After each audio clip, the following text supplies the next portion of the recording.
ప్రభువులకు మరి వందన వస్తున్నాం. రండి, ఒక ఉదయకాల సమయము ప్రభువును ఆరాధించుకుందిగా దేవుని వాక్యం నుండి కొన్ని మాటలు చూసుకుందాం. Please turn with me to book of Psalms 144, 147 verse 1. కీర్తనలు 147 1వ వచనం. దయచేసి ఈ యొక్క మరి మధ్యాహ్న కాల సమయంలో ప్రభువును ఆరాధించుకుందిగా నేను వాక్యంలో నుండి కొన్ని మాటలు చూసుకుందాం. కీర్తన 147 1. మనందరం కలిసి గట్టిగా బిగ్గరగా మనం చదువుకుందాం. యెహోవాను స్తుతించుడి, యెహోవాను స్తుతించుడి, మన దేవునికి స్తోత్ర గానము చేయుట మంచిది, అది మనోహరము, స్తోత్రము చేయుట ఒప్పిదము. యెహోవాను స్తుతించుడి. Praise the Lord for it's good, sing praise to our God. ప్రభు సామంతం ప్రార్థించుకుందాం. ప్రియమైన పరలోక తండ్రి, మీ పాదములు పొందినారు ప్రభువా. యెహోవాను స్తుతించుడి, యెహోవాను స్తుతించుడి. స్తోత్ర గానం చేయుట మంచిది. అవును ప్రభా. ఇక తండ్రి మరి మధ్యాహ్న సమయము జ్యేష్ఠ మందిరం షార్జాలో ప్రభా మేమందరం కలిసి ఈ రీతిగా ఆరాధించి స్తుతించడానికి ఇచ్చినటువంటి స్తోత్రాలు ప్రభా. ఈ వాక్యాన్ని విరచండి, పంచిపెట్టండి.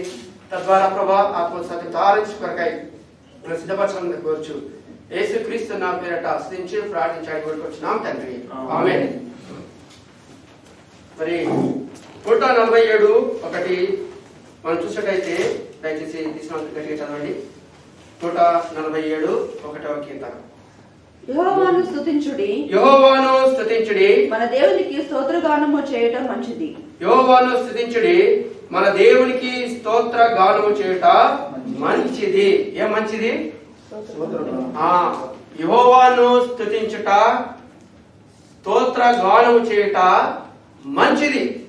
అందుకే మనం పాడుతున్నాం కదా, స్తుతించుడి మీరు స్తుతించుడి, స్తుతించుడి మీరు స్తుతించుడి, యెహోవా దేవుని స్తుతించుడి. యెహోవా దేవుని స్తుతించుట మంచిది. భక్తుడు చెప్తున్నాడు, అది మనోహరము దేవుని స్తుతించుట, దేవుని గణపరచుట. ఎందుకంటే మరి ఈ మాటలు మనము మరి గమనించాలి. ఏమంటుంది ఇక్కడ? మన మన మన దేవునికి కదా, అవర్ గాడ్, మన దేవునికి స్తోత్ర గానము చేయుట మంచిది. దేవునికి స్తోత్రము గానము చేయుటయే మంచిది, మనమందరము స్తుతి గానము చేయుటయే. అది కదండి, స్తోత్రము గానము కదా, యెహోవాను స్తుతించుట, యెహోవాకు స్తోత్ర గానము చేయుట మంచిది. ఎందుకంటే ఈ లోకంలో అన్నిటికంటే మరి దేవుడుకి మనం అర్పించేది కేవలము చెప్పండి ఆరాధన, ఓన్లీ ఫర్ వర్షిప్. నువ్వు ఏమిచ్చినా దేవునికి నువ్వు తృప్తి పరచలేదు. కొన్ని దశంభాగం నువ్వు 10 గంటలకు 20 గంటలు ఇచ్చినప్పటికీ కానీ కదా, నీ సమయము నీది ఏదైనా అర్పించినప్పటికీ కేవలము నీ స్తుతులపై దేవుడు ఆశీర్వదించినటువంటి వాడు అంటున్నాడు. అందుకే మరి కీర్తనకారుడు చెప్తున్నాడు, దేవునికి అనగా మన దేవునికి స్తోత్రము గానము చేయుట మంచిది. చూడండి, మరి మన దేవుడు మరి స్తోత్రము గానం చేయటం మంచిది. ఎందుకొరకు కదా? దినాక మంచిది అందరూ బాగానే చెప్తున్నారు. ఎందుకొరకు? నాకేం చేశాడు కదా, ఏమైనా చేస్తేనే కదా స్తోత్రాలు గానం చేస్తావు కదా, ఎవరైనా ఏమైనా చేస్తేనే కదా విల్ గివ్ థాంక్స్ కదా, పక్కవారికి ఏమైనా చేస్తేనే కదా మనం వందనాలు చేస్తాం. ఏం చేశాడు, ఏం చేశాడో మనం జ్ఞాపకం చేసుకొని ప్రభువును ఆరాధించేటువంటి వారుగా ఉంటున్నాం. చూడండి, మొట్టమొదటిగా స్తోత్రము గానము చేయుట మంచిది. ఎందుకు? నంబర్ 1 చూడండి, కీర్తన 198 3. ఎందుకు స్తోత్రము గానం చేయడం? కీర్తన 190 త్వరగా నాతో పాటు సహకరించండి. 98 3. మొదటిగా దేవుడు మన జీవితంలో ఏం చేశాడు, ఎందుకొరకు స్తోత్రము గానం చేయటం మంచిది. దయచేసి ఎవరైనా తీసుకున్న 98 కీర్తన 98 3 కింది భాగం నేను చెప్తున్నా చూడండి. ఇశ్రాయేలు సంతతికి తాను చేసిన కృపా విశ్వాసతలను ఆయన జ్ఞాపకము చేసుకొని ఉన్నాడు. భూదిగంత నివాసులందరూ మన దేవుడు, గమనించండి, మన దేవుడు చెప్పండి కలుగజేసిన రక్షణను చూచిది. స్తోత్రము గానము చేయట మంచిది. మన దేవునికి స్తోత్రము గానం చేయట మంచిది. దేని కొరకు చెప్పండి? మనకు అనుగ్రహించినటువంటి రక్షణ కార్యం బట్టి. పిల్లల వారంబడి వారం వస్తున్నాం. ఎందుకొరకు వస్తున్నాం? అనేకమైన చర్చస్ ఉన్నాయి. గమనించండి. Just go and ask why are going. There is no proper answer. రక్షించబట్టి నీవు, బాప్తిసంలో సాక్షి నీవు, నిన్నెవరు అడిగితే నీవేం చెప్పగలవు? యెహోవాను స్తుతించుడి. Why you came to the church day? ఈ రోజు దేవుని మందిరానికి నువ్వు ఎందుకు వెళ్ళావని పక్కవారికి అడిగి చూడండి. ఒకవేళ నిన్నటితో ఏం చెప్తావు? ఎందుకంటే దేవుడు నిన్ను రక్షించుకున్నాడు. దేవుడు రక్షణ బట్టి నేను దేవుని ఆరాధించడానికి దేవుని మందిరానికి నేను వెళ్ళినాను. యెహోవాను స్తుతించుడి, ఆయన స్తోత్ర గానం చేయట మంచిది. ఎందుకు? నాకు రక్షణ మరి అనుగ్రహించున్నాడు. రక్షణ అనేటువంటి మనకు రక్షణ అనుగ్రహించున్నాడు. ఒకప్పుడు నీవు నేను ఎక్కడున్నాము? ఓడకు అవతల బయట ఉన్నాం, ఓడకు బయట ఉంటున్నాం. ఆయన రక్షణ ద్వారా శిలువ కార్యం బట్టి మరి యేసుక్రీస్తు ప్రభువారు కల్వరి శిలువలో కార్చేటి ఆ ప్రస్తుతం రక్తం ద్వారా ఆ శిలువ బలియాగం ద్వారా ఏం చేశాడు? ఇప్పుడు నన్ను రక్షించుకున్నాడు. అందుకొరకే ఏం చేయాలా? స్తుతించాలి. అందుకే ఆయనకు స్తోత్రము గానము చేయుట మంచిది. ప్రభువును ఆరాధించడానికి హేతు ఈరోజు ఏంటంటే యెహోవాను స్తుతించుడి, ఆయనకు స్తోత్రము గానం చేయటం. మన దేవునికి ఈజ్ అవర్ గాడ్. ఎందుకంటే రక్షణ అనుగ్రహించున్నాడు. మొట్టమొదటిగా వరంబడి వారము దేవుడు మన చేసినటువంటి గొప్ప కార్యము, అన్నిటికంటే గొప్ప కార్యము ఇది సాల్వేషన్. రక్షణ కార్యమును బట్టి మనం ఏం చేయాలి? అందుకే ఎన్ని పనులు ఉన్నప్పటికీ మొట్టమొదటి స్థానం ప్రభువును స్తుతించేటువంటి వారంగా ఉండాలి. ఎప్పుడైతే మనం అనుభవిస్తామో ఏం చేస్తాము? దేవుని మందిరానికి వస్తాం, దేవుని రుచించే వారికి ఉండాలి, దేవుని మందిరాన్ని ప్రేమించేటువంటి వారికి ఉంటున్నాం. ఎందువరకు? రక్షించుకున్నాడండి. అందుకే గారు మంగళవారం రాత్రికి ఏమి చదివించాడు? Brother, I want to see yes. అది ఆత్రత ప్రభుని చూస్తాం. ఏమి లేకున్నా మళ్ళీ థర్స్డే కూడా ఫోన్ చేసి వస్తున్నావు నాకు పని ఉందంటే నువ్వేమి ఇస్తున్నావు? ప్రభుని ఏం కనిపిస్తున్నావు? ప్రభు నీ జీవితంలో నా జీవితం చేసినటువంటి రక్షణ కాలం బట్టి ఏం చేయాలి? నేను ఎప్పుడు వెళ్ళాలి పొందడానికి? నేను ఎప్పుడెప్పుడు దేవుడి మందిరానికి వెళ్ళి యెహోవాను స్తుతించి స్తోత్రము గానము చేయాలి. ఒకవేళ నీ జీవితంలో రక్షణ కార్యం లేనట్టయితే 100 మంది సార్లు ఫోన్ చేసిన, చర్చ్ నుంచి పోయి ఎల్డర్ గారి పెద్దలు ఫోన్ చేసిన వాళ్ళు ఏమంటారు? నాకు పని ఉంది బ్రదర్ అంట. పని తర్వాత మొట్టమొదటిగా దేవుని మందిరాన్ని ప్రేమించాలని మనసుంటే ప్రభు నీకు మార్గం ఏర్పాటు చేసేవాడు ఉంటాడు. యెహోవాను స్తుతించుట మంచిది.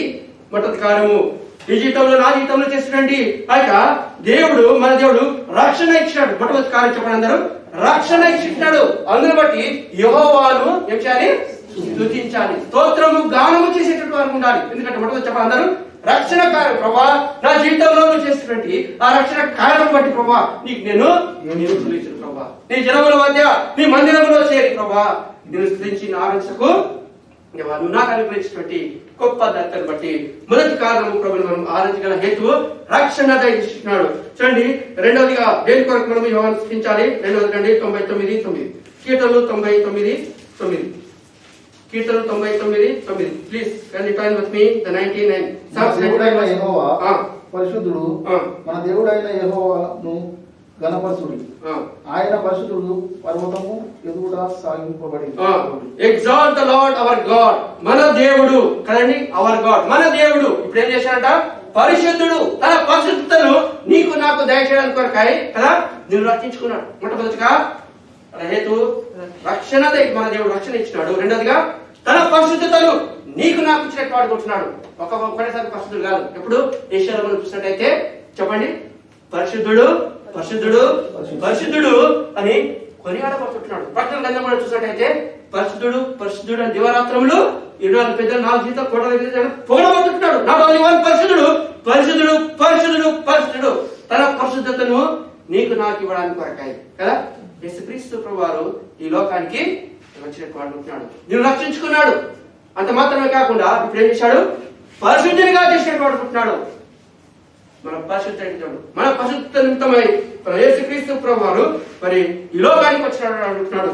రెండవదిగా మరి మన దేవుడు పరిశుద్ధుడు. ప్రభా పరిశుద్ధుడి దేవుడిని ఆరాధించే కొరకై నన్ను కూడా పరిశుద్ధంగా చేసి ప్రభా నీ మందిరంలో నన్నుగా ఒకరిగా మరి చేసి వాడుకుంటున్నావు. ఈ పరిశుద్ధత బయట దొరుకుతుందా?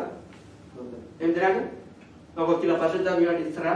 నో, ఓన్లీ యేసుక్రీస్తు ప్రభువారు తను పరిశుద్ధుడు కాబట్టి నేను పరిశుద్ధునిగా చేయడానికి కొరకాయి కేవలము యేసుక్రీస్తు యొక్క పరిశుద్ధమైనటువంటి రక్తం ద్వారానే మరి మనలను మరి పరిశుద్ధులుగా తీర్చాలనుకుంటున్నాడు.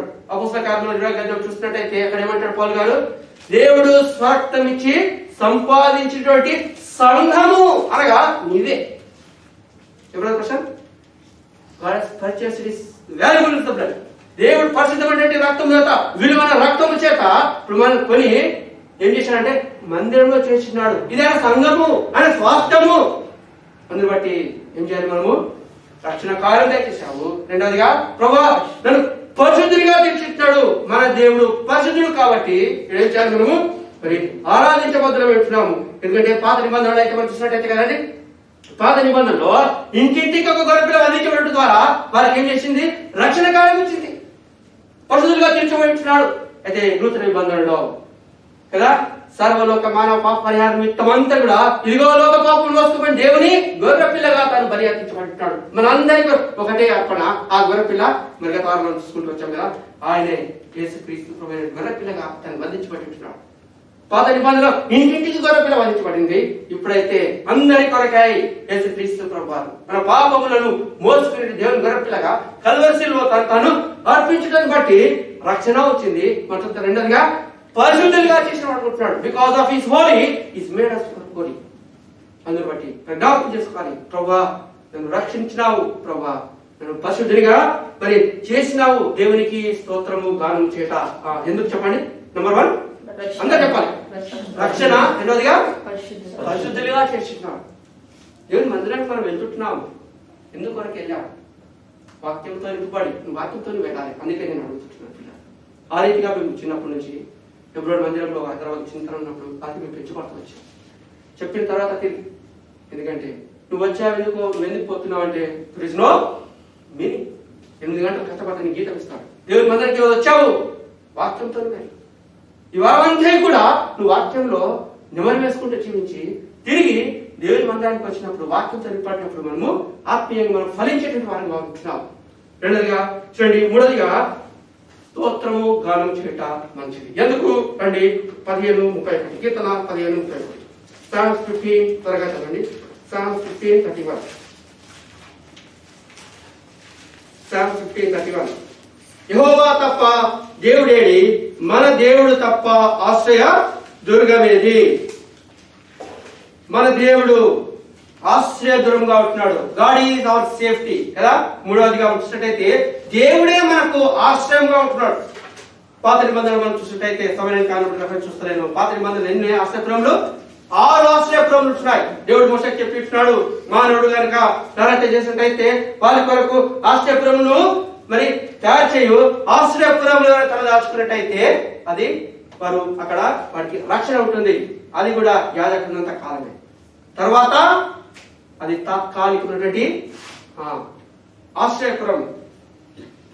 ఇక్కడ దావీదు చెప్తున్నాడు, మన దేవుడు తప్ప ఆశ్రయము ఏమీ లేదని. గత వారం అంతే గత సంవత్సరం అంతా ఇక్కడ కరోనా భయంకరమైనటువంటి మరి ముమ్మారిలో ఉన్నప్పుడు కూడా దేవుడే మనకు చెప్పండి ఆశ్రయంగా ఉంటూ వచ్చాడు. పిల్లరా జ్ఞాపకం చేసుకుందాం, ప్రభా నీవే నాకు ఆశ్రయంగా ఉంటూ వచ్చావు, నన్ను కుటుంబాన్ని కాపాడుతూ వచ్చావు, ప్రభా నా వ్యక్తుల జీవితంలో నన్ను ఆశ్రయంగా ఉంటూ వచ్చావు. అందుకే ఆయన నామములను మనం జ్ఞాపకం చేసుకొని ప్రభువుని ఆరాధించబద్దులమైంటున్నాం పిల్లరా. అందుకే నూతన నిబంధనలో 7వ ఆశ్రయపురముగా యేసుక్రీస్తు ప్రభువారు ఆ కల్వరి శిలువ చెంత నీకు నాకు ఆశ్రయంగా ఉంటూ వచ్చాడు. ఆ శిలువ ఆశ్రయము ద్వారా మనకు కలిగింది ఏంటంటే పాపక్షమ కూడా కలుగుతూ వచ్చింది కదా. మన అపరాధాలకు క్షమించబడ్డాయి. అందుని బట్టి యెహోవాను స్తుతించుడి, మన దేవునికి స్తోత్రము గానం చేయట మంచిది. ఎందుకు? రక్షణ ఇచ్చినాడు. చెప్పండి, పరిశుద్ధంగా చేసినాడు. మూడోదిగా దేవుని మందిరానికి మనం ఆతృతతో కదా ప్రభుని ఆరాధించాలి అని ఎంతో సంతోషంతో ప్రభుని ఆరాధించినప్పుడు ప్రభు కూడా తను నీ ఆరాధనను బట్టి మరి సంతోషించేటటువంటిగా ఉంటున్నాడు కదా. ఎందుకంటే రండి మరి 4వదిగా చూడండి రండి. 4వ తలంపు 116:5 కీర్తన 116:5 116 కీర్తన. ఎందుకొరకు దేవుని స్తుతించాలి మనం? 116 యెహోవా దయా దయాళుడు, ఆ. నీతిమంతుడు, ఆ. మన దేవుడు వాత్సల్యత గలవాడు. మన దేవుడు అవర్ గాడ్, మన దేవుడు రక్షణ ఇచ్చినాడు, మన దేవుడు పరిశుద్ధనిచ్చినాడు, మన దేవుడు మనకు ఆశ్రయం కొట్టినాడు. నాలుగోదిగా మన దేవుడు వాత్సల్యత కలిగిన వాడు కొట్టినాడు. మన దేవుడు కోపించేటటువంటి వాడు కాదు. మన దేవుడు కదా మరి ఉగ్రతను ఇచ్చేటువంటి దేవుడు కాదు. విలాప వాక్యంలో 3:23 చూసినట్టే ఆయన యొక్క వాత్సల్యత దినదినము నూతనముగా పుట్టుచున్నది. విలాప వాక్యం 3:23 చూసినట్లయితే ఆయన వాత్సల్యత దినదినమంట నూతనముగా పుట్టుచుంది. అందుకే మనము నిర్మూలం కాలేదు పిల్లలు, లయము కాలేదు. మనం యాకోబు సత్య నీవు లయము కాలేదు. ఎందుకంటే నీ ఎడల దేవుడు కలిగినటువంటి ఆ యొక్క ఉద్దేశాన్ని నెరవేర్చుకోరకాయ దేవుడు నిన్ను సజీవులకు ఉంచుతాడు. నీ కుటుంబం నా కుటుంబం ఆయన ఆరాధించాలని కదండి ఆశ్రయంగా ఉండి వచ్చున్నాడు. నాలుగోది చూస్తుంటే మన దేవుడు తన వాత్సల్యతను బట్టి, వాత్సల్యత అంటే మరి మనం చూస్తుంటే కృపా కనికరం అంటే అది ఉచితంగా ఇవ్వబడి ఉంటుంది. దేనికి అయితే పాత్రము కాము కదండి. కృప అంటే ఏంటి? కృప అంటే దేనికైతే మనం పాత్రము కామో దానికి పాత్రులుగా చేశారు. మన యొక్క స్వభావాన్ని బట్టి మనము నిత్య నరకములకు పాత్రం కావాల్సింది ఇప్పుడు యేసుక్రీస్తు ద్వారా పాత్రలుగా చేసి పడుకుంటున్నాడు. అందుకే ఇక 5 సంవత్సరాలకు ఒకసారి ఇమ్యూనిస్ట్ పెడతారు కదా, మీకు అర్థమయ్యే భాష చెప్తారు. ఇప్పుడు లక్ష్మి ఏం చేస్తారు? ఇమ్యూనిస్ట్ అంటారు. ఇమ్యూనిస్ట్ పెడతారు కదా. ఇప్పుడు ఎవరైనా పిజ్జా లేని వారికి ఏం చేస్తారు? ఇమ్యూనిస్ట్ అంటారు కదా, ఇమ్యూనిస్ట్ అని పెడతారు కదా. ఒకవేళ అది లేనట్టయితే పోలీసులు పట్టుకుంటే ఏం చేస్తారు? జైలు పెడతారు. ఇప్పుడు నోటీస్ పెట్టేస్తారు. ఎవరైనా సరే కలిగి వెళ్ళిన వారందరూ కూడా మీరు పాత్రులుగా చేసినట్టు రాజుగారికి యేసుక్రీస్తు ప్రభువు పర్మనెంట్ గా నీకు తన కృప అతని వాత్సల్యతను బట్టి మన దేవుని యొక్క వాత్సల్యతను బట్టి మన కృపకు పాత్రలుగా ఇచ్చినాము. అందుకే అనుదినము కూడా మన ఏడాలంట నూతనముగా పుట్టుచుందంట. ప్రభువా నీ వాత్సల్యతను బట్టి మనము ప్రభువును ఆరాధించి స్తుతించవద్ద పెట్టున్నాము. ఎందుకంటే ఆయన వాత్సల్యతను బట్టి, ఆయన కృపను బట్టి రక్షణలోనికి నడిపించున్నాడు కదండి. ఆయన కృప లేకపోతే, ఆయన వాత్సల్యం లేకపోతే నా సొంత జ్ఞానంతోనే నేను వచ్చానంట అనగలమా? అయితే ప్రభు తన కృప చూపించాడు. ఆయన సర్కారం చొప్పున 1980 సంవత్సరంలో 10వ తరగతి చదువుతప్పుడు ప్రభు నాకు మాట్లాడుతూ వచ్చాడు. ఆ జీవితంలో మరి ప్రభు చేసినటువంటి ఆ యొక్క మరి కార్యమును బట్టి మరి ప్రభుని నేను స్తుతించి ప్రభుని ఘనపరిచేటువంటి వాడిగా ఉంటున్నాను పిల్లరా. ఎందుకంటే నా పాపను క్షమించాడు, నా అపరాధను క్షమించాడు ప్రభుని. అందుకు ఎప్పుడు ఆరాధించాడు ప్రభుని బుద్ధిగా మరి ప్రభు కూడా ప్రభు తన కృప ద్వారా రక్షించుకున్నాడు. కాబట్టి ఇప్పుడు ఏం చేస్తున్నాము? దేవుని మందిరంలో చేరి మనము ప్రభుని స్తుతించి మరి ఘనపరిచేటువంటి వారిగా ఉంటున్నాము. రండి మరి 5వదిగా మరి మన దేవుని ఎదుకరకు స్తుతించి కనపరచాలండి. కీర్తన 48:1 కీర్తన 48:1 కీర్తన 48:1 Psalms 48:1 ప్లీజ్ కండి. మన దేవుని పట్టణమందు ఆయన పరిశుద్ధ పర్వతమందు యెహోవా గొప్పవాడును బహు కీర్తనీయుడై ఉన్నాడు. చాలు. మన దేవునికి ఏముందంట? మన దేవునికి పట్టడం ఉందంట. మన దేవునికి పట్టడం కదా, మన దేవునికి పట్టడము. మన దేవునికి పట్టడం ఏంటి? దేవుని మందిరమే పట్టడము. దేవుని మందిరం పట్టడమే దేవుని యొక్క మందిరమై ఉంటుంది పిల్ల. మనం రక్షించుకొని ఆయన మందిరంలో చేసినాడు. ఆయన పట్టణంలోని మనం చేర్చుకోవాలనుకుంటున్నాడు కదండి. నంబర్ 1 యెహోవాను స్తుతించుడి, యెహోవాకు స్తోత్రము గానము చేయట మంచిది. ఎందుకొరకు చెప్పండి. నంబర్ 1 రక్షణ ఇచ్చాడు, తర్వాత పరిశుద్ధులుగా చేశాడు, రెండవదిగా మూడవదిగా ఆశ్చర్యంగా ఉంటాడు, నాలుగవదిగా వాత్సల్యత కలిగినాడు, ఐదవదిగా ప్రభా నీకు పరిశుద్ధ పట్టణం అనగా ప్రభా నీ మందిరంలో చేర్చుకోవడం అనుకుంటున్నా ప్రభా. అందుకే 122:9 చూడండి. 122:9 కీర్తన 122:9 Psalms 122:9 కీర్తన. మన దేవుడైన యెహోవా మందిరము నిమిత్తము నీకు మేలు చేయ ప్రయత్నించను. ఎక్కడి నుంచి వస్తున్నాయి మేలంట? దేవుని మందిరంలో నుండి, అది ఆయన పట్టణంలో నుండి. అందుకే ప్రభా నీ మందిరము ద్వారా ప్రభా నన్ను తృప్తి పరుస్తున్నావయ్యా. నీ మందిరంలో నీ వాక్యం, నీ మందిరంలో కదా, నీ మందిరం యొక్క మేలులతో కదా అనుకుంటా మన జ్ఞానంతో వచ్చినాయి, నా సొంత జ్ఞానంతో వచ్చినాయి, ఇంతవరకు ఉన్నామంటే దేవుని యొక్క కృప సంఘముని కొరకు ప్రార్థిస్తుంటుంది కదండి. మందిరం యొక్క మేళ్ల చేత ప్రభువా ఇంతవరకు నన్ను తృప్తి పరుస్తున్నావయ్యా అని బట్టి ఈ 5 తలంపులతో కదా యెహోవాను స్తుతించుట మంచిది, మన దేవునికి స్తోత్రము గానం చేయట మంచిది. ప్రభువా నా జీవితంలో చేసినట్టు ఈ 5 కార్యం బట్టి దయచేసి ఎవరు కూడా మౌనంగా వెళ్లకుండా క్లుప్తంగా ఒక 2 తలంపులు తీసుకో. ప్రభువా నన్ను రక్షించుకున్నావయ్యా, నాకు రక్షణ ఇచ్చావు, నాకు పరిశుద్ధత ఇచ్చావు, చాలా 2 మాటలు చాలండి. ఎందుకంటే ప్రభుని నువ్వు మౌనంగా ఉండకుండా దయచేసి ఒక 2 తలంపులతో ప్రభుని ఆలోచించే పరిశుద్ధాత్మ దేవుని సాయం చేయండి.